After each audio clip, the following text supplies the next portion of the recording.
तो यहाँ 5 प्रकार की यज्ञ कराई जाती है। आपने दान कर दिया, आपका नहीं रहा, ये भगवान का हो गया, और परमात्मा का दान किया हुआ इसका कुछ और प्रारूप बन जाता है, ये ज्यादा लाभदायक होता है। और जो यहाँ आते हैं वो खाना खाने नहीं आते, वो तो भगवान के लिए आते हैं।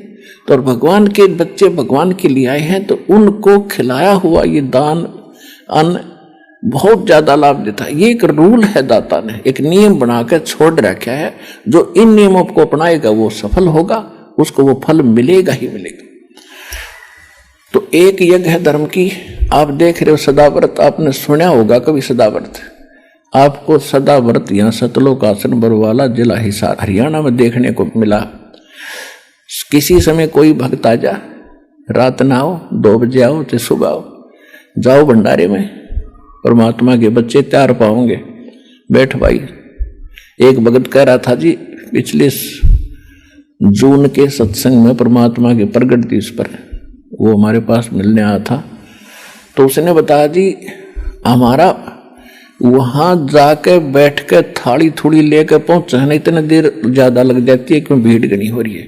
वहां बैठने के बाद भोजन आने में देरी नहीं लगती, जैसे परमात्मा ऊपर से तारण लाग रहा अपने भक्ता ने, 1 मिनट में आ जाता सार, इतनी बड़ी गैदरिंग में। तो ये सदाव्रत कबीर भगवान ने लगा रखा है। बच्चों आपको पता आप कितना दान कर सकते हो, हमें पता है कितना दान आता है, ये आता कहाँ से है, इस चक्कर में पढ़ने की जरूरत नहीं। सतलोक से आता है। परमात्मा कबीर साहब ने 18 लाख व्यक्तियों को 3 दिन तक भोजन खवा दिया था। 18 लाख साधु संतों को 3 दिन 3 रात परमात्मा ने मोहन भोजन, लड्डू, जलेबी, खीर, कचौड़ी, पकौड़ी, कुछ भी खा बेटा। तो वो भगवान है या उस परमात्मा की आड़ में हम बैठे, ये दास उसी के भरोसे बैठे हैं। एक यज्ञ है धर्म की, और आपको तो उभार रहे हैं दान करवा करा के, और दान करोगे तो उभरोगे। दान कहते धर्म का नाश नहीं होता, विन से 3 लोक, और खैरायत में खैर है कीजिए आत्म भोग। कबीर साहब कहते हैं धर्म बिना धापे नहीं, धर्म के बिना उभारा जीव का नहीं हो सकता। और ये प्राणी प्रपंच, और ये प्रपंच करता फिरता है, अटपट कर रहा है, उससे काम नहीं चलेगा।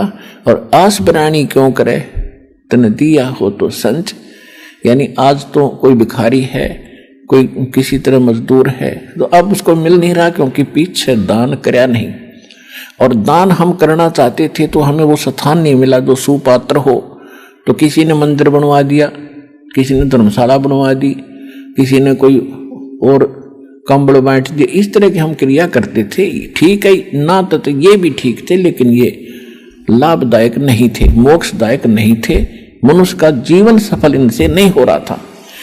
अब इस तरीके से आपका मोक्ष भी होगा, आपको यहां भी इस संसार में रहोगे तब तक भी आपको विशेष लाभ मिलेगा, आपके संकट भी